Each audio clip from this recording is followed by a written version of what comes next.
வணக்கம் அன்பு மக்களே. நாம் இப்போது தவக்கால திருப்பயணத்தில் 2 ஆலயங்கள் மற்றும் ஒரு கெபி பற்றி பார்ப்போம்.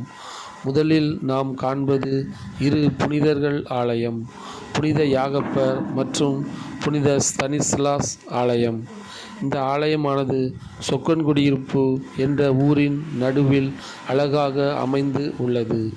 இது தூத்துக்குடி மாவட்டம் மற்றும் மறைமாவட்டத்தை சார்ந்ததாகும். அடுத்து நாம் காண்பது தெய்வீக மனம் கமழும் தூய சந்தனமாதா ஆலயம்.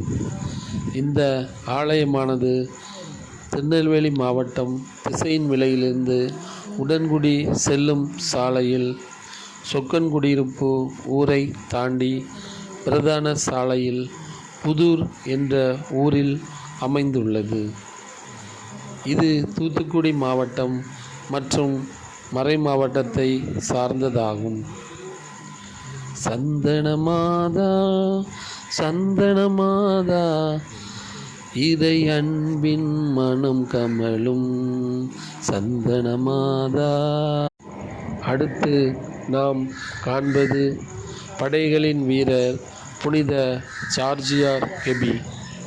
இந்த கெபியானது திசையன்விளையிலிருந்து உடன்குடி செல்லும் சாலையில் சொக்கன்குடியிருப்பு ஊரின் ஜங்ஷனில் அமைந்து உள்ளது. அனைவரும் வருவோம், அருள் தலங்களை கண்டு இறையாசி பெறுவோம். நன்றி.